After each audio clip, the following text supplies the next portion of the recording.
وقت پر بیٹھا ہوا درندہ یہ بتانے کی کوشش کر رہا ہے کہ میں اپنے دیش میں رہنے والے مسلمانوں کا حامی نہیں ہوں، ان کا دشمن ہوں. یہ بتانے کی کوشش کیا انہوں نے.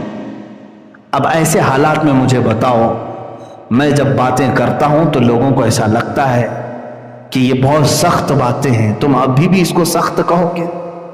چند دنوں کے بعد یہ بولنے والے بھی تمہارے مجمع میں نہیں رہیں گے، اس لیے کہ حکومت نے آج اتنا دبا دیا ہے، اتنا سخت کر دیا ہے.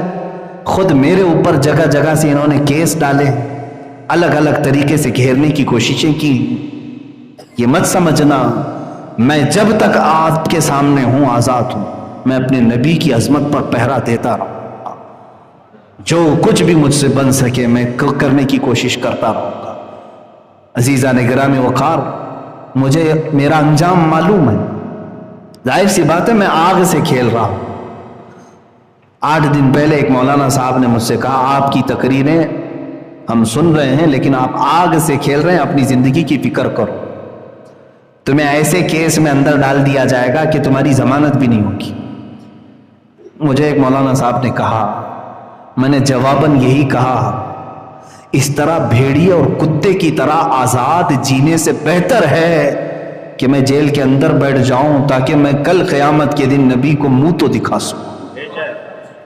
اگر رسول کریم صلی اللہ تعالی علیہ وسلم نے سوال کر لیا، جب تیرے ملک میں اور جہاں تو رہ رہا تھا مجھے گالیاں دی جا رہی تھی اور تو اپنے ٹھاٹ باٹ اور شان کے ساتھ گھوم رہا تھا، ہم میں سے کسی کے پاس جواب نہیں ہوگا، بلکہ میں تو اس فکر میں رہتا ہوں کہ پتہ نہیں قبر میں رکھنے کے بعد اگر حضور تشریف لائیں تو ہم چہرہ ملا پائیں گے کہ نہیں ملا پائیں گے.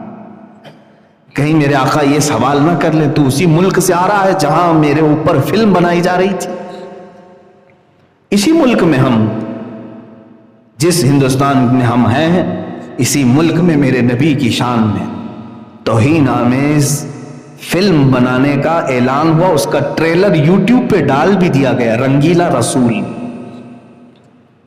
کیا یہ ہم سب کو نہیں معلوم؟ میرے نبی کو رنگیلا کہہ کر کے فلم بنانے کا اعلان تک کر دیا گیا. 25 کروڑ مسلمان، ان میں بہتوں کے لیڈر بھی ہیں، بہت سارے سیاست میں بھی ہیں، لیکن ان کو کفار و مشرکین کی گود میں بیٹھنے کے علاوہ کوئی کام نہیں ہے. ان کی ہاں میں ہاں ملاتے ہوئے رہ گئے، مگر میری نبی کی عظمت پر کوئی بات کرنے والا نہیں آیا. اکا دکا ہوں گے الا ماشاء اللہ، میں سب کی بات نہیں کر رہا ہوں، لیکن یاد رکھنا اب اللہ ہم پر ذلت کو مقرر کر دے گا. یہ میرا میسج یاد رکھنا. وجہ یہ ہے کہ تم نے اپنی زندگی کو اہمیت دے دی، نبی کی ذات کو کوئی اہمیت نہیں دیتے ہو. تمہارے اوپر اگر کچھ ہو جائے تو تم آسمان سر پر اٹھا لیتے ہو، لیکن رسول پاک کی ذات کے لیے تم میں سے کوئی کھڑے ہونے کو تیار نہیں ہوتا. میرا یہ پیغام سارے مسلمان سنیں، میں سب تک یہ بات پہنچا رہا ہوں. اقبال نے سچ کہا، بمصطفیٰ برساں خیش کے دی ہم اوست، گر بہ نہ رسیدی تمام بول حبیس. اے بندے تو اپنے آپ کو رسول تک پہنچا لے، یہی دین ہے پورا تیرا. اور اگر تو ان کی ذات میں سیریس نہیں ہوا تو تجھ میں اور ابو لہب میں کوئی فرق نہیں رہ گیا. ابو لہب کی زندگی گزارنا چاہتے ہو، ابو لہب کی طرح جینا چاہتے ہو. عزیزان گرامی وقار، رسول کریم صلی اللہ تعالی علیہ وسلم کی جب جب بات آئی ہے قرآن میں، میرا رب کس طرح دفاع کرتا ہے آپ کو حیرت ہونی چاہیے. مکہ والوں نے جب یہ کہا ودع رب محمد محمدا، محمد کے رب نے محمد کو چھوڑ دیا، اس لیے کہ 15 دن تک کوئی آیت نازل نہیں ہوئی تھی. 15 دن تک قرآن کی کوئی آیت نہیں آئی تھی، تو کافروں نے بات بنانا شروع کر دیا کہ محمد کے رب نے محمد کو چھوڑ دیا. جانتے ہو یہ میرے رب کو گوارا نہیں ہوئی بات. جواب میں پوری سورہ نازل فرما دی، وَالضُّحَىٰ وَاللَّيْلِ إِذَا سَجَىٰ مَا وَدَّعَكَ رَبُّكَ وَمَا قَلَىٰ.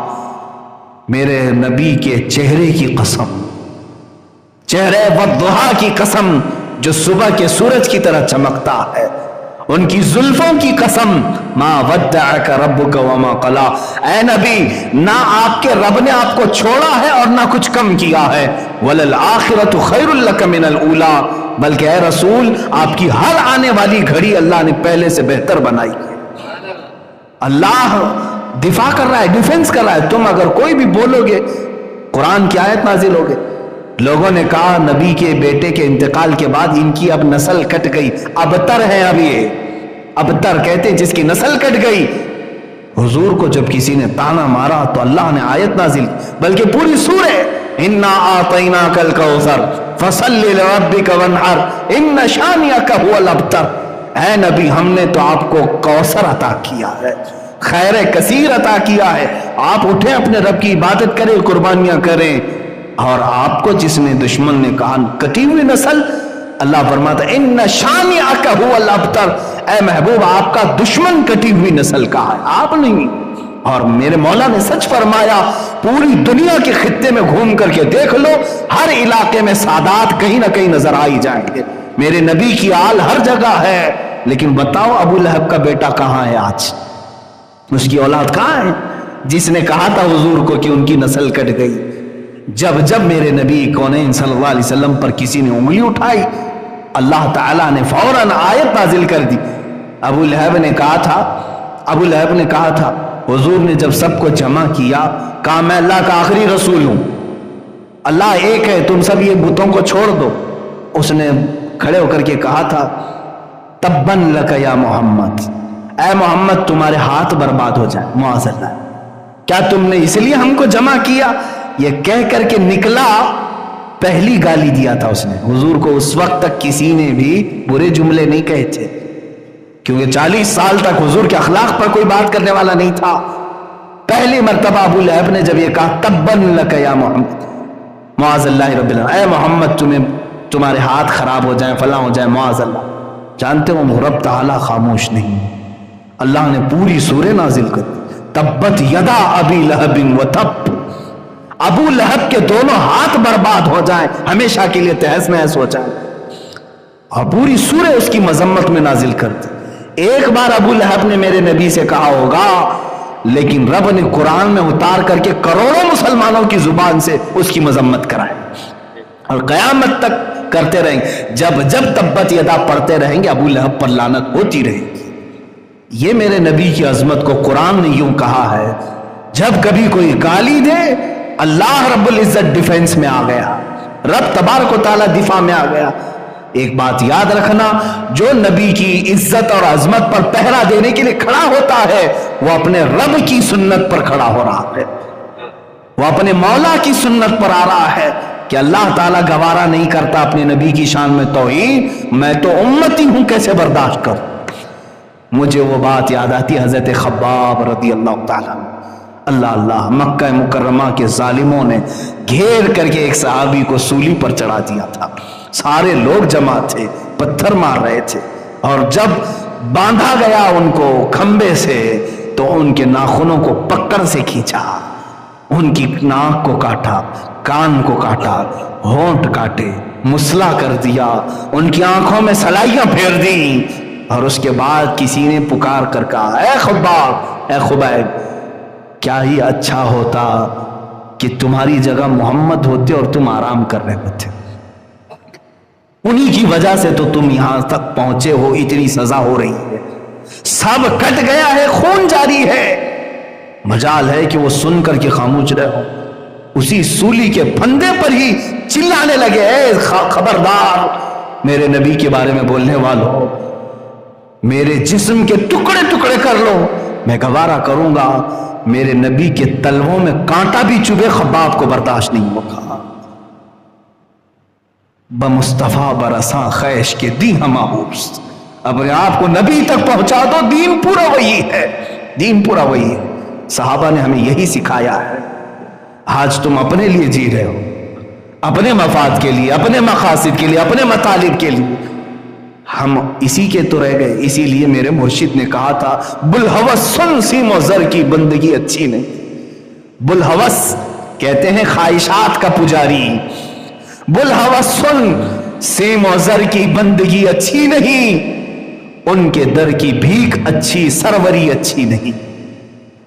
ان کے در کی بھیک لے لو یہ چلے گا، سروری اچھی نہیں۔ بادشاہ بننے میں تمہیں کیا رہ جائے گا، یہ تاج اچھالے جائیں گے۔ ایک بار نبی کی غلامی میں آ کر کے دیکھو، قیامت تک تمہیں امر کر دیا جائے گا، زندہ رکھ دیا جائے گا۔ لوگوں کے دلوں میں مولا تعالیٰ تمہاری ایسی عظمت بٹھاتا ہے کہ تم پھر یادوں میں کبھی نہیں مرو گے۔ ایک بار ان کے ہو کر کے تو دیکھو۔ اپنے آپ کے لیے جینا، سیلفش ہو کر کے جینا، اس کو چھوڑو۔ ابھی ابھی ماضی میں ہم نے دیکھا پاکستان کی سرزمین پر ایک عاشق رسول کا جنازہ، امیر المجاہدین قبلہ خادم حسین رضوی رحمۃ اللہ علیہ، 8 دن ہوئے ہوں گے، 8-10 دن، پچھلے جمعہ انتقال ہوا۔ ایک ایسے عالم دین، بڑی سادی زندگی گزارنے والا، صرف 54 سال کی عمر، حافظ قرآن اور ایک مسجد کے امام، بس اس کے علاوہ ان کا کچھ بھی بڑا سٹیٹس نہیں تھا۔ ایک مدرسے کے مدرس تھے، پڑھاتے تھے۔ پڑھاتے ہوئے اس کے بعد ہوا یہ کہ مسجد کی نوکری بھی چھوٹ گئی۔ لوگ کہاں چھوڑتے ہیں، اماموں کے پیچھے تو پڑ ہی جاتے ہیں۔ کہتے تو ہیں نماز میں پیچھے اس امام کی، نماز پھیرنے کے بعد میں جا کر کے پوری زندگی کے پیچھے پڑ جاتے ہیں، اکثر اماموں کے ساتھ ہے۔ علامہ خادم حسین رضوی رحمۃ اللہ تعالیٰ علیہ کے ساتھ بھی یہی ہوا۔ وہ مسجد ان کی چھوٹی اور اپنے گھر رہے، مدرسہ پڑھاتے رہے۔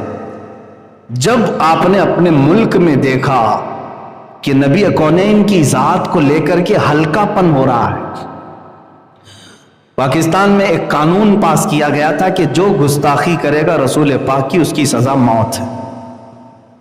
وہاں پر توہین رسالت قانون ہے۔ اس قانون کو بدلنے کے لیے کچھ لوگ پارلیمنٹ میں آ گئے تھے، یہ قادیانی تھے، مرزائی تھے، ان کے خلاف انہوں نے محاذ چھیڑ تھے۔ اب یہ خاموش نہیں بیٹھے، باہر نکل آئے۔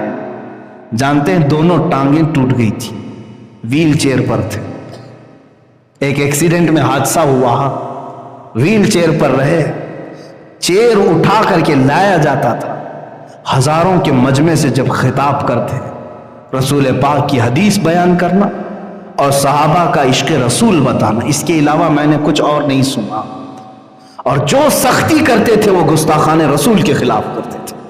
جو توہین رسالت کا مرتکب ہو اسے کسی صورت وہ معاف نہیں کرتے تھے۔ سخت ایکشن لی، دھرنا دے کر بیٹھ گئے باہر آ کر کے کہ ہمارے مطالبے مانو۔ کس بات کے لیے؟ ہم نے دھرنے بہت سارے دیکھے، بہت سارے پارلیمنٹ کے بل پاس کرانے کے لیے، بل کو ریجیکٹ کرانے کے لیے، کسانوں کے آندولن، عورتوں کے معاملات۔ لیکن وہ ایک عاشق رسول ایسا تھا جو لاکھوں کے مجمع کو لے کر کھلے میدان میں اور سڑکوں پر بیٹھا تھا، صرف اس لیے کہ میرے نبی کی عظمت پر کوئی بات نہ کرے۔ اس کے لیے وہ کئی دن تک دھرنے تھے۔ حکومت وقت نے ایکشن لیا، کئی مہینے جیل میں ڈال دیا معذور عالم دین کو۔ کس بنیاد پر؟ عشق رسول کی باتیں کر رہا تھا۔ اسلامی کنٹری بنام اسلامی کنٹری تھی، سب لبرل ہو گئے تھے، سیکولر ہو گئے۔ ایک عاشق رسول اٹھا اور لوگوں کے دلوں کو گرما دیا۔ ان کی پوری ایکٹیویٹی اگر آپ دیکھیں گے تو صرف 5 سال کے اندر یہ آئے بھی اور چلے بھی گئے۔ 5 سال میں جو جوش و ولولہ پیدا کیا، بلکہ پوری ایک تحریک بنا دی لبیک یا رسول اللہ کے نام سے۔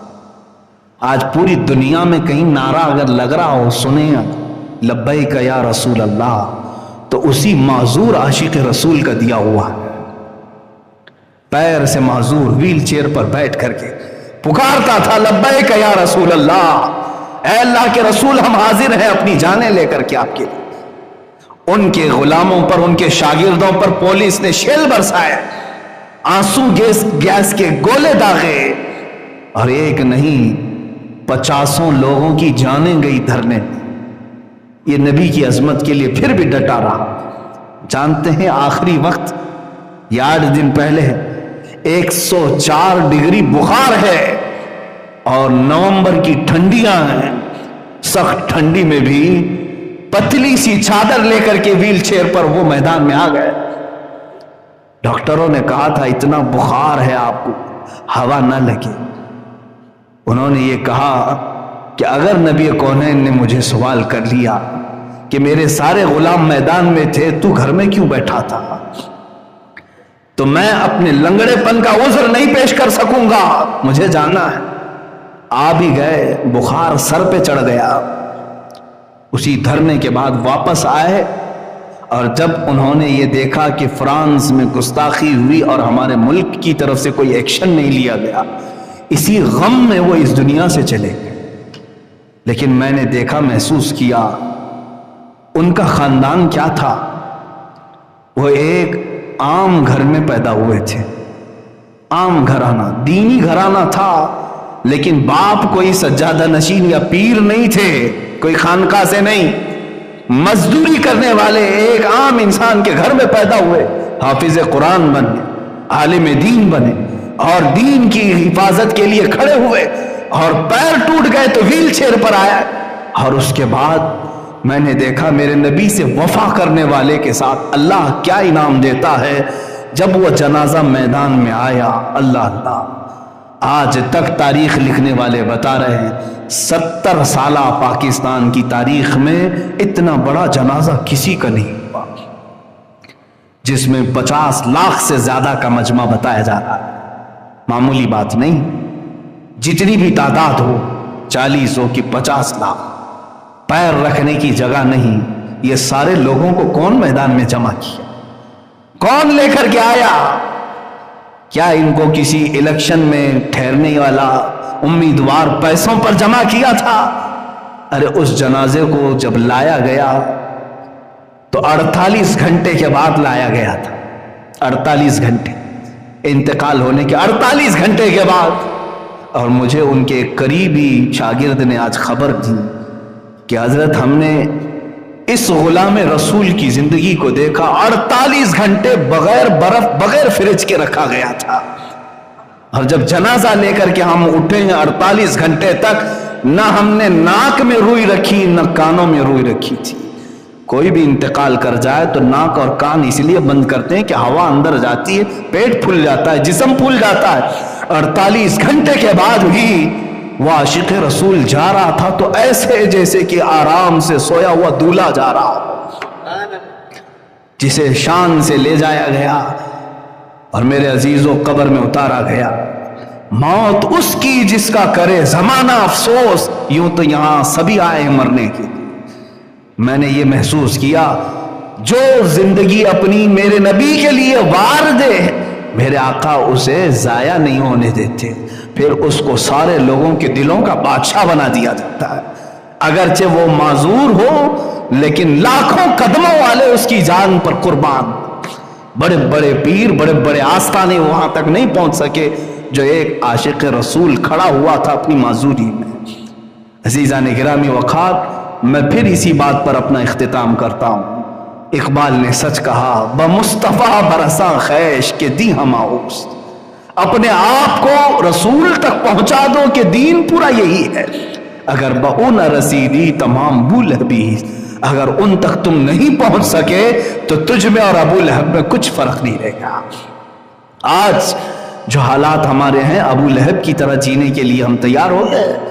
میرے نبی کو کوسا جائے، میرے نبی کی زوجہ مطہرہ عائشہ صدیقہ کو معاذ اللہ زانیہ کہا جائے، اس وقت تک اگر ہمارے کان سلامت رہے، ہمارا جسم صحیح سلامت باقی رہا، تو اس کا مطلب ہے کہ ہمارے سے سخت سوال ہونے والے ہیں۔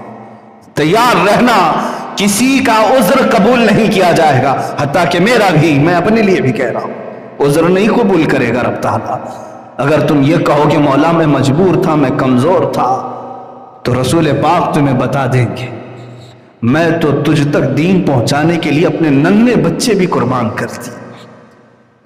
تم اگر یہ کہو گے کہ اللہ میں بوڑھا تھا، میں کچھ کر نہیں سکتا تھا، رسول پاک یہ پورا بیان میں کر رہا ہوں ابھی فی الحال، یہی خادم حسین نے کہا تھا، اگر تم میں سے کوئی بوڑھا یہ کہہ دے کہ میں تو کمزور تھا، تو رسول پاک تمہارے سامنے امیر حمزہ کے بڑھاپے کو پیش کر دیں، امیر حمزہ کو پیش کر دیں، جو 60 سال کی عمر میں احد میں آیا، سینہ چاک کر کے ان کا کلیجہ چبایا گیا رسول پاک کے ساتھ۔ حضور کا سگے چچا تھے، سگے چچا.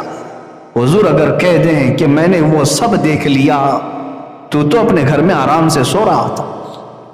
اگر تم یہ کہو میں تو مزدور تھا، میں کیا کر سکتا، میرے آقا بلال حبشی کو سامنے کر دیں گے، یہ تو غلام تھا، میرا نام لیتا تو اسے مارا جاتا تھا، اس کی پیٹھ گل گئی تھی.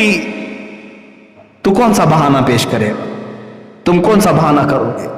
عورتوں کے لیے بھی معاملات آئیں گے، تو اگر عورتیں یہ کہہ دیں کہ ہمارے پاس کوئی راستہ ہی نہیں تھا آپ کی عزت پر پہرا دینے کا، میرے نبی اس وقت حضرت سیدہ سمیہ کو پیش کرتے ہیں. ایک یہ بھی خاتون ہے جس کی عمر بڑھاپے کو پہنچ گئی ہے، کافروں نے صرف اس کو مارا کیوں تھا؟ اس لیے کہ نبی کی بات کرتی تھی، حضور اکرم صلی اللہ علیہ وسلم کی محبت کی بات کرتی تھی. مکہ والوں نے سیدہ سمیہ کو یوں ہی نہیں مارا، بلکہ ان کے ہاتھ اور پیر کو گھوڑے کے چاروں پیروں سے باندھ کر کے دوڑایا تھا. سمیہ کو دوڑایا گیا تھا گھوڑے کے پیروں سے باندھ کر کے، پھر ابو جہل نے ان کی شرمگاہ پر نیزہ مار کے شہید کیا تھا. میرے آقا اگر سیدہ سمیہ کو پیش کرتے تو کیا بہانہ ہمارے پاس رہے گا؟ کوئی عذر ہے ہمارے پاس تو بتاؤ. اگر تم یہ کہو کہ میں جوان تھا، ابھی شادی ہوئی، میرے آقا حضرت حنظلہ کو پیش کر دیں گے. یہ حنظلہ ہے، آج شادی کیا ہے، آج سہاگ رات تھی، بس نبی کی بات کانوں میں آ گئی کہ کوئی دشمن میرے نبی پر حملہ کر رہے ہیں. اپنی بیوی سے کہا اے شریک حیات الوداع، میں جا رہا ہوں، زندگی باقی رہی تو ملاقات ہوگی ورنہ قیامت میں ہم ملیں گے. نکل گئے. غسل کی حاجت تھی اپنی بیوی سے اٹھنے کے بعد، غسل تک نہیں کیا حنظلہ نے، احد میں شریک ہو گئے اور دوسرے دن دیکھا گیا تو ان کی شہادت بھی ہو چکی تھی، انتقال بھی ہو. اگر جوانوں تم کہو گے کہ ابھی شادی ہو رہی تھی اس لیے میں نے کوئی ایکشن نہیں لیا، نبی کونین تمہارے سامنے حنظلہ کو پیش کرتے، اس کی تو آج ہی شادی ہوئی تھی. عبداللہ اسود وہ صحابی ہیں جن کو حضرت عثمان غنی نے شادی کے لیے پیسے